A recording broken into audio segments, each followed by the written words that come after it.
ہم بڑا رونا روتے ہیں یار اسلامی نظام نہیں آ رہا، پاکستان کا سسٹم اسلامی نہیں بن رہا. اور بھائی اوپر تو اسلام آباد کو میں نہیں بدل سکتا، غزہ کو میں فتح نہیں کر سکتا، میں وہاں جہاد نہیں کر سکتا، میں کشمیر میں نہیں کر سکتا. ایک کام تو میں اور آپ کر سکتے ہیں، وہ ہمارا جسم ہے. ہمارے جسم پر تو اللہ کا حکم نافذ ہو سکتا ہے نا. یہ چہرہ یہ اللہ نے ہمیں دی ہے، ہمارا اختیار ہے. ہمارے چہرہ کوئی اور ہمارے منہ کے اوپر ہاتھ لگا سکتا ہے؟ ہمارے منہ کو بھی ہاتھ کوئی نہیں لگا سکتا، کیونکہ ہمارا اختیار ہے اس میں. تو کم از کم ہم اپنے جسم پر، اپنے ذہن پر، اپنے دل پر تو اسلام کو نافذ کریں. جس دن ہمارا اسلام ہمارے جسم پر، ہمارے دلوں پر اور ہماری سوچوں پر نافذ ہو گیا نا، اس دن ہم صحیح معنوں میں مومن بنیں گے. پہلے اپنے آپ سے تبدیلی شروع کریں. بعد الحمد والصلاۃ. معزز مکرم سامعین و حاضرین، السلام علیکم ورحمۃ اللہ وبرکاتہ. معزز مکرم سامعین و حاضرین، آج کے جمعۃ المبارک کا بیان مومنین کی نشانیاں. قرآن عظیم الشان میں اور احادیث طیبہ میں اللہ تعالیٰ نے مومن کی کون کون سی نشانیاں تفصیل کے ساتھ بیان کی کہ کون کون سے کام مومنوں کے اندر ہوں گے اور کن کن کاموں سے بندہ مومن نفرت کرے گا. بس یہ 2 باتیں ہیں. آج ہم یہ 2 باتیں سیکھیں گے کہ مومن، مسلمان کی بات نہیں کر رہا، مومن جو اللہ تبارک و تعالیٰ پر ایمان رکھتا ہے، اس کی کون کون سی نشانیاں ہیں. مختصر سا بیان ہے، اللہ ہمیں عمل کی توفیق عطا فرمائے. معزز سامعین محترم، میں نے سورہ مومنون 18واں سپارہ، اس کی آغاز کی 11 آیات پڑھی ہیں. اللہ تعالیٰ نے 10 آیات میں تو مسلمان بندہ مومن کی جو ہے وہ ادائیں، اس کی نشانیاں، اس کے کام بیان کیے ہیں. یہ کام بندے کے اندر ہوں گے تو بندہ مومن ہے. اور آخری آیت میں بندہ مومن کو ملنے والا انعام جو ہے اس کا تذکرہ ہے. اللہ پاک نے ارشاد فرمایا قد افلح المؤمنون. اللہ نے فرمایا یقیناً تحقیق حقیقت میں مومن ہی کامیاب ہو گیا، مومن ہی کامیاب ہو گیا. پوری دنیا مال پیسہ کما رہی کہ کامیاب ہو جائے، مسلمان نمازیں پڑھ رہے کہ کامیاب ہو جائیں، اور کام ہم کر رہے ہیں کامیابی کے لیے. بالآخر ہمارے ساتھ ایک ٹیگ لگ جائے گی، یار یہ بندہ کامیاب ہو گیا. لیکن اللہ تعالیٰ نے مسلمان کے کام بعد میں بتائیں، پہلے اللہ تعالیٰ نے مسلمان کی حقیقت بیان کی. حقیقت میں مومن ہی کامیاب ہو گیا ہے. یعنی کامیاب ہونا چاہتے ہو تو پہلے تمہیں مومن بننا پڑے گا، اور مومن بننا چاہتے ہو تو یہ والے کام کرنے پڑیں گے. نمبر 1، قد افلح المؤمنون الذین هم فی صلاتهم خاشعون. مومن کون ہے؟ اللہ فرماتا ہے الذین هم فی صلاتهم خاشعون، جو نماز کے اندر خشوع اختیار کرتا ہے. اللہ نے نماز پڑھنے کا ذکر یہاں نہیں کیا، نماز کی ایک کوالٹی بیان کی ہے. حافظ صاحب یہ کیا مائک ادھر کر. اللہ پاک نے نماز پڑھنے کا حکم اس آیت میں بولیے نہیں دیا. اس آیت میں نماز پڑھنے کا حکم نہیں دیا. اس آیت میں نماز کی کیفیت بیان کی ہے. جو بندہ نماز پڑھتا وہ مومن نہیں. اللہ نے فرمایا جو نماز کے اندر خشوع رکھتا ہے وہ مومن ہے. کیوں؟ کیونکہ نماز تو عبداللہ بن ابی جیسے منافقین بھی سرکار کے پیچھے پڑھتے تھے، لیکن اللہ تعالیٰ نے ایک فرق رکھا. فرمایا نمازیں اسی کی ہیں، سلام اسی کا ہے جس کے اندر، اس کے قلب کے اندر خشوع اور خضوع ہے. اب خشوع اور خضوع کیا ہوتا ہے؟ اب یہ بھی ذرا سمجھ لیجئے. خشوع اور خضوع نماز کے اندر اس چیز کا نام ہے کہ جب مسلمان نماز اس طرح پڑھے کہ وہ اپنے رب کو اپنے سامنے دیکھ رہا ہے، یہ کیفیت ہے. اور نماز ایسے پڑھے کہ اس کو نہ شمال کا پتہ ہو نہ جنوب کا پتہ ہو. یہ جو بچوں کے پاس بیٹھے ہوتے ہیں نا, بچے نے خود ہی چپ کرا دیا کرو, کہنا پڑتا ہے ماشاءاللہ. بیٹھے ہوتے باشعور بندے, وہیں پہ بچوں کو چپ اشارے سے منع کر دے. تو نماز جو ہے کیفیت کا نام ہے. اب یہ کیفیت کیسے پیدا ہوتی ہے؟ حضرت شیخ عبد القادر جیلانی حضور غوث اعظم, آپ سے پوچھا نماز میں خشوع کیسے آئے؟ حضرت غوث اعظم نے فرمایا نماز میں خشوع تب آئے گا, نماز میں لطف تب آئے گا کہ جب حقیقی معنوں میں تم اپنے دل میں اللہ کا خوف پیدا کرو گے. تو پوچھا خوف کیسے آئے گا؟ فرمایا خوف ایسے آئے گا کہ جب اپنے اندر تکلفاً اللہ کا ڈر رکھو گے کہ میرا رب مجھے ہر وقت دیکھ رہا ہے. اور فرمایا اللہ کا تصور کیسے پیدا ہوئے گا؟ فرمایا اللہ کا تصور کسی کامل شے کی توجہ سے پیدا ہوگا. یہ ہے صلاتہم خاشعون, نماز کے اندر خشوع. حضرت علی سے کسی نے پوچھا نماز کے اندر خشوع اور خضوع کا مطلب کیا ہے؟ سیدنا علی نے کیا فرمایا؟ مولا علی رضی اللہ فرمایا نماز کے اندر خشوع اور خضوع اس چیز کا نام ہے کہ ایسے کھڑے ہو جاؤ اللہ کی بارگاہ میں کہ جس طرح نوکر اپنے مالک کے سامنے کھڑا ہوتا ہے. ہم تو نمازیں, ہماری نمازیں کیسی ہیں؟ ہاتھ کپڑے بھی سیٹ ہو رہے ہیں, کبھی خارج داڑھی کو کر رہے ہیں, کبھی جناب کپڑے سیٹ کر رہے ہیں, کبھی کیا کر رہے ہیں, کبھی کیا کر رہے ہیں. ہمیں تو یقین مانے صحابہ اگر ہماری نماز دیکھے وہ ہمیں تھپڑ لگائے. حضرت اسماء بنت امیس, یہ کون ہے؟ صدیق اکبر کی بیوی, حضرت ابوبکر صدیق کی بیوی. ایک حضرت اسماء حضرت ابوبکر صدیق کی بیٹی کا بھی نام ہے, وہ دوسری بھی پہلی بیوی سے. اسماء بنت امیس نماز پڑھ رہی, فرمایا میں نماز میں ہل رہی تھی تو اتنی زور سے حضرت ابوبکر صدیق غصے ہوئے, اتنی زور سے جھڑکا مجھے, حتیٰ کہ فرمایا میں قریب تھی پہ نماز توڑ دیتی. اور تم اللہ کے سامنے کھڑے ہو, خشوع اور خضوع ہی نہیں ہے, دل کہیں اور ہے, دماغ کہیں اور ہے, اور جسم کہیں اور ہے. خشوع اور خضوع اس چیز کا نام ہے کہ ما سوا اللہ ہر چیز آپ کے ذہن سے مٹ جائے. یہ ہے خشوع اور خضوع. الذین هم فی صلاتہم خاشعون. اور پھر فرمایا اگلا نشانی, پہلی نشانی تو نماز میں خشوع اور خضوع ہے. والذین هم عن اللغو معرضون. اب آئیے یہ آیت, مومن بننا کوئی آسان کام نہیں ہے. حضور نے ایسے تو نہیں فرما دیا ان الجنت تحت ظلال السیوف, اللہ نے جنت, اپنی جنت تلواروں کے سایوں کے نیچے رکھی ہے. مطلب کیا ہے؟ صوفیہ نے اس کا ترجمہ کچھ یوں کیا ہے کہ ہر وقت مشکلیں, ہر بات بات پہ رکاوٹ, بات بات پہ تنقید, مشکلات, اور بات بات پہ عیب اپنا نکالنا, یہ ایک بہت بڑی رکاوٹ ہے, مشکل ہے نفس کے لیے, کیونکہ نفس پابندیاں برداشت نہیں کرتا. حضرت سیدنا علی رضی اللہ تعالی عنہ فرماتے والذین هم عن اللغو معرضون. قرآن جو کہتا ہے کہ مومن جو ہے وہ لغو, فضول چیزوں سے اپنے آپ کو بچائے گا, وہ مومن ہے. پہلی صفت نماز میں خشوع. نمبر 2 والذین هم عن اللغو معرضون, لغو فضول چیزوں سے اپنے آپ کو روکے گا.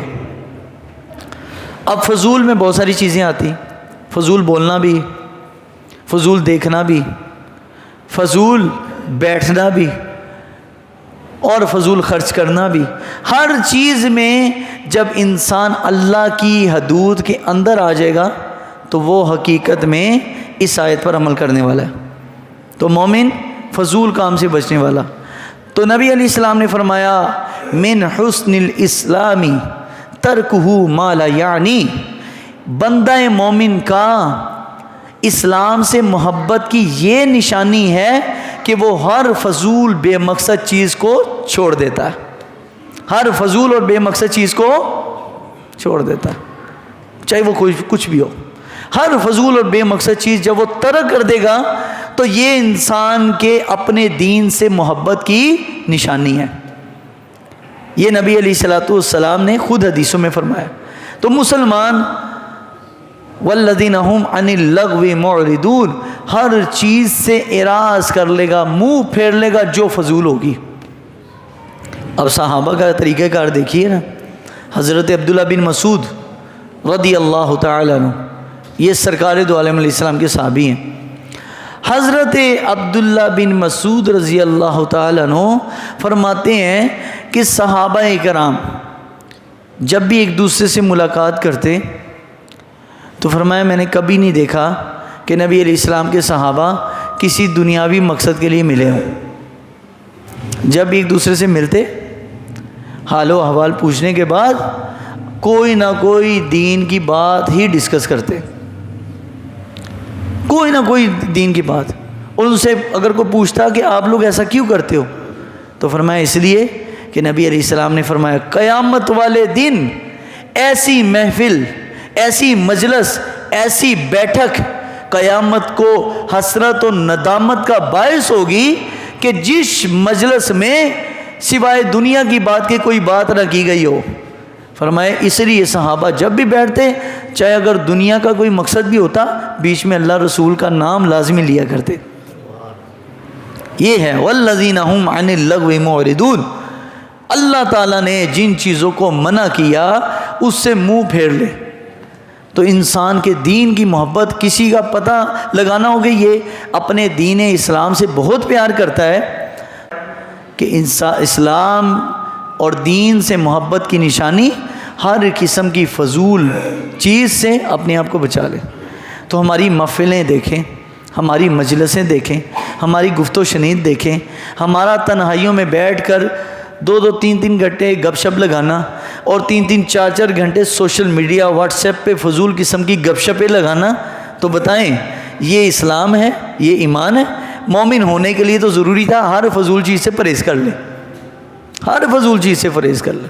یہ بندے مومن کی نشانی ہے. والذین هم لاماناتہم وعہدہم راعون. اور تیسری نشانی کیا ہے مسلمان کی؟ کہ وہ جو امانت ہے اس کو ادا کرے گا، جو عہد ہے اس کو پورا کرے گا، جو وعدہ ہے وعدے پر قائم رہے گا.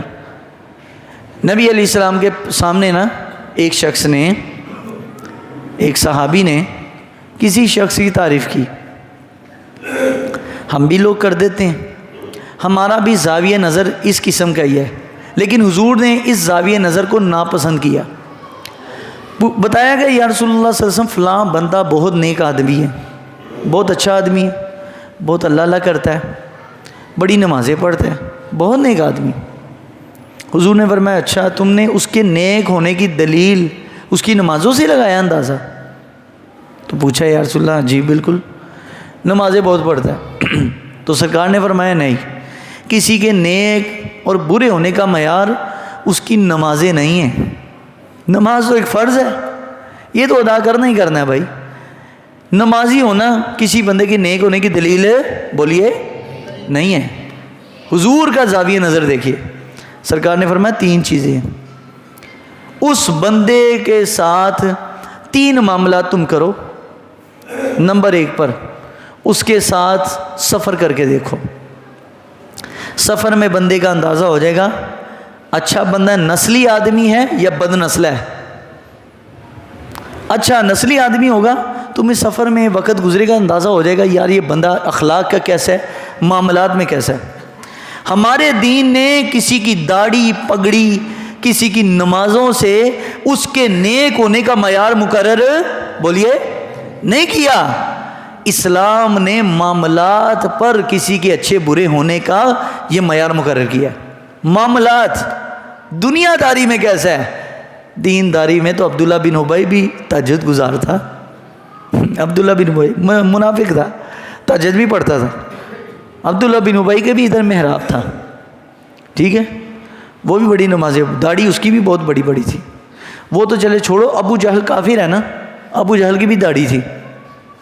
اس نے کو سنت سمجھ کے داڑھی نہیں رکھی تھی، عرب کا کلچر تھا وہ داڑھی رکھتے تھے. تو کسی کی داڑھیوں سے اس کے نیک ہونے کا معیار مقرر نہ کرو، یہ اسلام میں نہیں ہے. اسلام میں اس کی دنیا داری دیکھو، حرام کھا رہا ہے کہ حلال کھا رہا ہے. یہ تو حضور نے فرمایا نمبر 1 پر اس کے ساتھ پہلے نمبر پر کیا کرو بھائی؟ صبر کرو۔ پھر پوچھا اگر مسافر نہیں کبھی تو کبھی کاروباری لین دین کر کے دیکھو، اگر کاروباری لین دین میں کھرا ہوا اللہ اور اس کے رسول کے ہاں بھی کھرا ہوگا،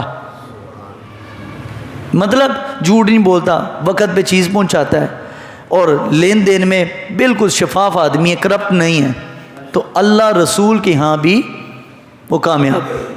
تیسری نبی کریم صلی اللہ علیہ وسلم نے فرمایا تیسری دلیل اس بندے کے اچھے اور برے ہونے کی، میں اس کے پڑوس میں رہو۔ اگر پڑوسی ہو، پڑوسی میں پتہ چل جائے گا وہ کیسا ہے، اخلاق کا کیسا ہے، کردار کا کیسا ہے۔ اگر اس میں کھرا اچھا نکلا تو اللہ رسول کے ہاں بھی کھرا ہے۔ یہ 3 معیار ہیں، سفر، کاروبار اور پڑوس۔ ان 3 چیزوں میں جو کامیاب ہے اللہ رسول کے ہاں بھی کامیاب ہے۔ اور حق بیانی کرتا ہو، حق بیانی کی وجہ سے حضرت نظام الدین اولیاء کا بھی اسی مہینے میں عرس آتا ہے۔ 19 ربیع الثانی کو سیدنا محبوب الہی نظام الدین اولیاء سلسلہ عالیہ چشتیہ کے ہمارے بزرگ ہیں۔ اب یہ ان کا زمانے میں علاؤ الدین خلجی ایک بادشاہ گزرا ہے۔ علاؤ الدین خلجی ایک دفعہ آیا حضرت نظام الدین اولیاء کے پاس اور کہنے لگ پڑا کہ آپ حضرت نظام الدین اولیاء نے نا اس کو نصیحت کی، بادشاہ وقت تھا، کہا کہ اگر بادشاہ ٹھیک ہوا تو نیچے لوگ بھی ٹھیک ہو جائیں گے۔ نصیحت کی کہ دیکھ تو بادشاہ ہے، تیری ذمہ داری سب سے زیادہ ہے، تو جو ہے حضرت عمر فرمایا کرتے تھے کہ اگر فرات کے کنارے کتا بھی پیاسا مر گیا تو عمر سے پوچھا جائے گا، تو بادشاہ ہے ہندوستان کا، اتنے بڑے ایریے کا، تو خیال کرنا اللہ کے سامنے جواب دے ہونا ہے، تو لوگوں کا خیال کر، مظلوموں کی مدد کر، غریبوں کی مدد کرنا۔ اس نے کہا ٹھیک ہے، مجھے کوئی طریقہ کار بتا دیں کہ مجھے لوگوں کے حالات معلوم ہو جائیں۔ لوگ تو میرے مشیر ہیں، وہ مجھے جھوٹ بھی بولتے ہیں، سچ بھی بولتے ہیں، تو بعض دفعہ جھوٹ بولتے ہیں تو میں ان کے مطابق فیصلہ کرتے تو وہ غلط ہو جاتا ہے، تو آپ مجھے کوئی طریقہ کار بتائیں۔ نظام الدین اولیاء نے اپنا رومال جیب سے نکالا اور فرمایا یہ رومال لے، یہ رومال کوئی عام رومال نہیں ہے۔ اب بعض لوگ نا اولیاء کی کرامات کو بھی نا بڑا مذاق بنا رہے ہوتے ہیں، وہ جی بابے ہیں جی اگر کر سکتے ہیں تو ایس دور سے کیوں نہیں کر سکتے؟ وہ بھائی کرامات ہر وقت ہونا ضروری نہیں ہے۔ اب کرامت ہوتی کیوں ہے یہ بھی ذرا سمجھیے۔ کرامت ہوتی ہے نبی انبیاء کرام خصوصاً رسول اللہ صلی اللہ علیہ وسلم کی کامل اتباع سے ولی کو یہ انعام حاصل ہوتا ہے، جیسے نبیوں کو معجزات ملتے ہیں، ولی کو اللہ کرامت عطا کرتا ہے۔ حضرت یوسف علیہ السلام نبی ہیں، یوسف علیہ السلام دعا کر کے تو کچھ کر سکتے ہیں، لیکن یوسف علیہ السلام کے کرتے نے حضرت یعقوب کو بینائی دی کہ نہیں دی؟ قرآن میں ہے سورہ یوسف میں، حضرت یوسف کا کرتا کپڑا کیا کسی کو دے سکتا ہے؟ لوگ کہتے ہیں ولی کچھ نہیں کر سکتے، اور میں نے کہا ولی چھوڑ، نبیوں کا کرتا ہو تو وہ لوگوں کو شفا دیتا ہے، تو ولی تو بہت آگے کی چیز ہے۔ اب حضرت یوسف علیہ السلام کا کرتا لگا، اب وہی سیم انبیاء کرام ولیوں پر بھی انبیاء کرام کے روحانی فیوزات کا اثر ہوتا ہے۔ جناب یوسف علیہ السلام کا کرتا حضرت نظام الدین اولیاء نے اپنا رومال دیا، جب رومال دیا اور فرمایا کہ یہ رومال جا کے جب رات کو سونے لگو تو اپنے چہرے پر ڈال کے سونا، تمہیں اس دلی شہر کے حالات معلوم ہو جائیں گے کہ دلی میں کتنے لوگ غریب ہیں، لاچار ہیں، پریشان حال ہیں، اور لوگ اچھے برے سب کا پتہ چل جائے گا، تو تم اچھوں کی جو برے ہیں ان کی اصلاح کرنا، جو اچھے ہیں ان کی مدد کرنا۔ اس نے کہا ٹھیک ہے۔ علاؤ الدین خلجی چلا گیا اور رات کو جا کے سویا اور رومال رکھا۔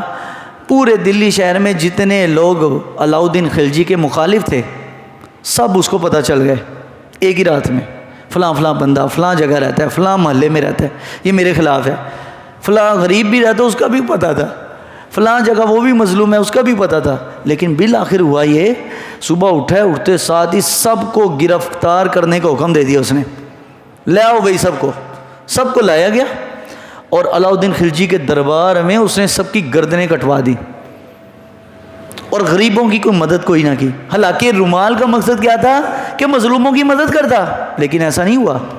بالآخر سیدنا نظام الدین اولیاء کو پتہ چلا کہ یہ تو روز کے روز یہی کام کر رہا ہے، جتنے لوگ خلاف ہیں اس کے ان کو پکڑ کے مروائی جا رہا ہے۔ آپ نے دعا کی کہ اے اللہ وہ جو اس رومال کا اثر تھا نا وہ ختم کر دے، یہ تو ایسے پکڑ کے لوگوں کو مارتا جائے گا۔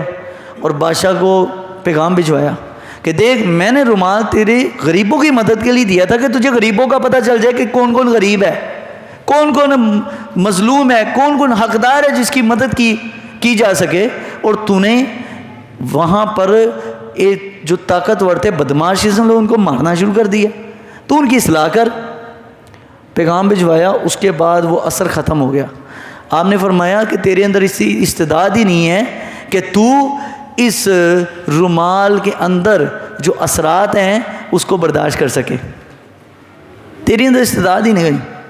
تو بعض لوگ کہیں گے بھائی یہ کہاں سے نکالا آپ نے، یہ تو کہیں بھی ہم نے قرآن حدیث میں نہیں پڑھا تھا، یہ تو مولوی صاحب آپ تو بڑا بنو کے قصہ گھڑ کے بیان کر رہے ہیں۔ چلو بھائی میں جھوٹ بول سکتا ہوں، لیکن یہ ہے سرکار کی حدیث جامع ترمذی کی، اور جامع ترمذی کی دوسری جلد ہے، اور اس میں ہے کتاب التفسیر، اور اس میں نبی صلی اللہ علیہ وسلم کا فرمان ہے، 3127 نمبر حدیث ہے۔ حدیث کا بھی نمبر بتا رہا ہوں، جلد بھی بتا رہا ہوں، اور چیپٹر بھی بتا رہا ہوں، حدیث کھول کے پڑھ لیں۔ یہ نبی علیہ السلام کی حدیث ہے، حضور نے فرمایا اتقوا فراست المؤمن فإنہ ینظر بنور اللہ۔ فرمایا مومن کی فراست سے ڈرو، مومن کی فراست سے ڈرو، فإنہ ینظر بنور اللہ، بے شک مومن اللہ کے نور سے دیکھتا ہے۔ یہ سرکار کی حدیث ہے، یہ عربی کے اندر بغیر زبر و زیروں کے ہے۔ اس کا ترجمے والی بک بھی پڑھی ہے، اگر آپ نے دیکھنا ہو تو میں آپ کو دکھا دوں گا۔ اب سرکار فرما رہے ہیں مومن کی نظر سے ڈرو، وہ اللہ کے، سارے بولیے، یہ نہیں بتایا کہ مومن کی اپنی پاور ہوتی ہے، فرمایا وہ اللہ کی دی ہوئی طاقت سے دیکھتا ہے۔ تو بتائیں یہ جو نور ہے کیا ہمیں حاصل ہے؟ جب نہیں حاصل اس کا مطلب ہم مومن نہیں ہیں، ہم صرف مسلمان ہیں۔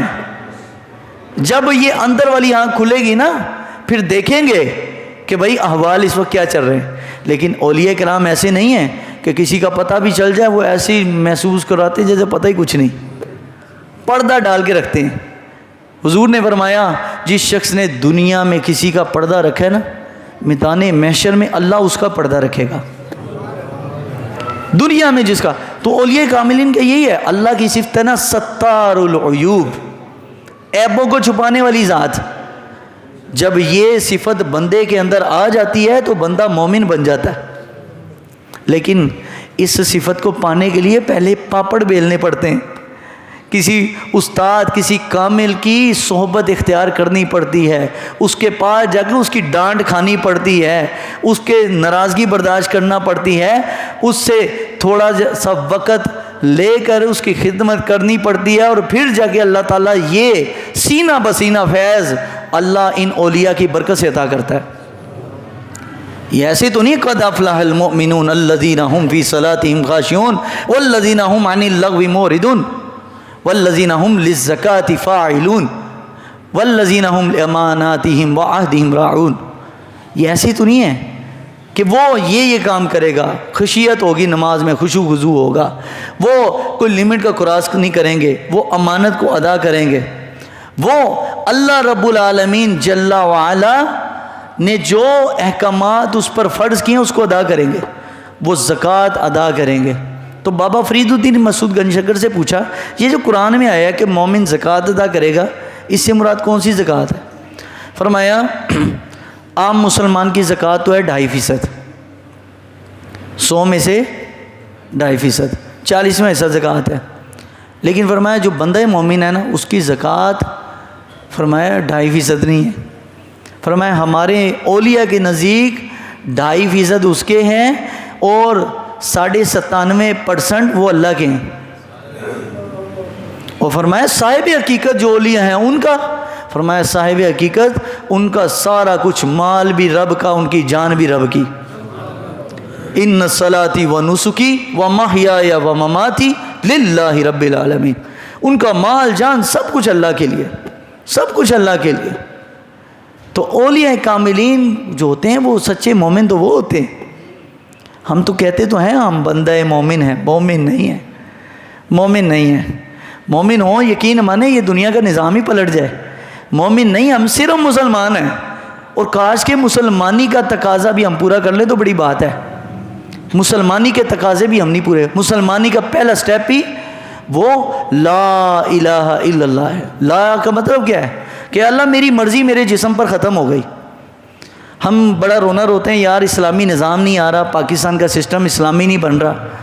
اور بھائی اوپر تو اسلام آباد کو میں نہیں بدل سکتا، غزہ کو میں فتح نہیں کر سکتا، میں وہاں جہاد نہیں کر سکتا، میں کشمیر میں نہیں کر سکتا. ایک کام تو میں اور آپ کر سکتے ہیں، وہ ہمارا جسم ہے. ہمارے جسم پر تو اللہ کا حکم نافذ ہو سکتا ہے نا. یہ چہرہ یہ اللہ نے ہمیں دیے، ہمارا اختیار ہے ہمارے چہرے. کوئی اور ہمارے منہ کے اوپر ہاتھ لگا سکتا ہے؟ ہمارے منہ کو بھی ہاتھ کوئی نہیں لگا سکتا کیونکہ ہمارا اختیار ہے اس میں. تو کم از کم ہم اپنے جسم پر، اپنے ذہن پر، اپنے دل پر تو اسلام کو نافذ کریں. جس دن ہمارا اسلام ہمارے جسم پر، ہمارے دلوں پر اور ہماری سوچوں پر نافذ ہو گیا نا، اس دن ہم صحیح معنوں میں مومن بنیں گے. پہلے اپنے آپ سے تبدیلی شروع کریں.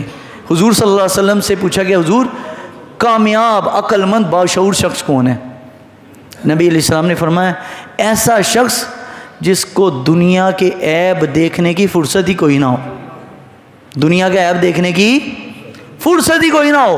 فرمایا اس کو اپنے اندر ہی اتنے عیب نظر آئیں کہ وہ اپنی اصلاح میں ہی مگن رہے، دنیا کا خیال ہی نہ ہو.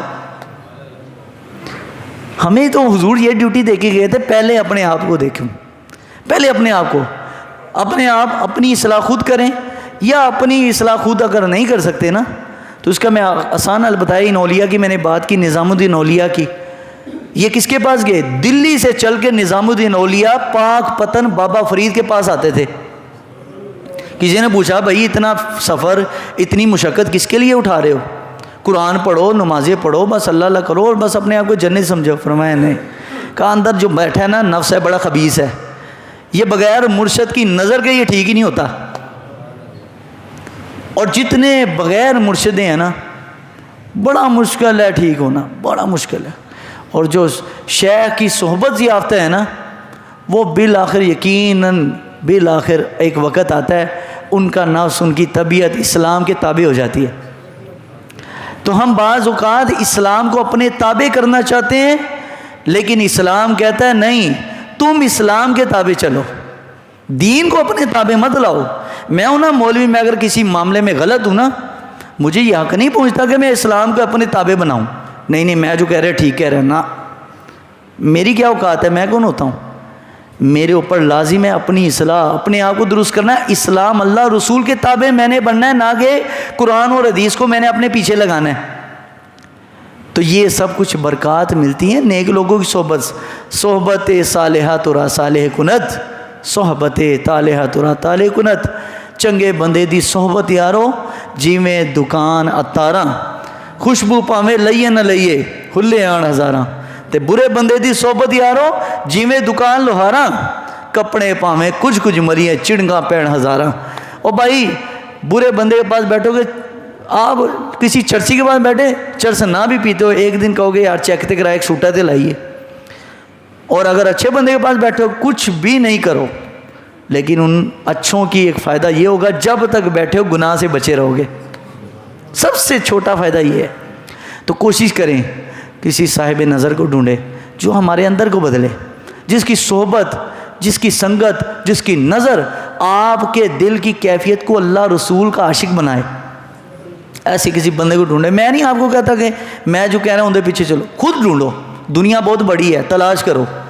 داتا صاحب نے فرمایا میں غزنی سے لے کر لاہور تک آتے ہوئے 300 اولیاء کی صحبت میں بیٹھ کے آیا ہوں. 300 اولیاء. داتا صاحب غزنی سے شام گئے، شام سے جب لاہور پہنچے، سیریا شام، لاہور تک فرمایا 300 ولیوں کے پاس بیٹھ کر ان سے ہر کسی سے 2 باتیں سیکھیں. اپنے پلے ڈالی اور لاہور چلایا، اور لاہور میں پھر کتنے لوگوں نے داتا صاحب کے ہاتھ میں مسلمان ہوئے. کیوں؟ کیونکہ داتا صاحب مومن تھے، اور ان لوگوں کے بارے میں فرمایا قد افلح المؤمنون، کامیاب ہو گئے وہ مومن، اور فلاح پا گئے کہ جو صحیح معنوں میں مومن بن گئے. اللہ ہمیں مومن بننے کی توفیق عطا فرمائے. وآخر دعوانا الحمدللہ رب العالمین.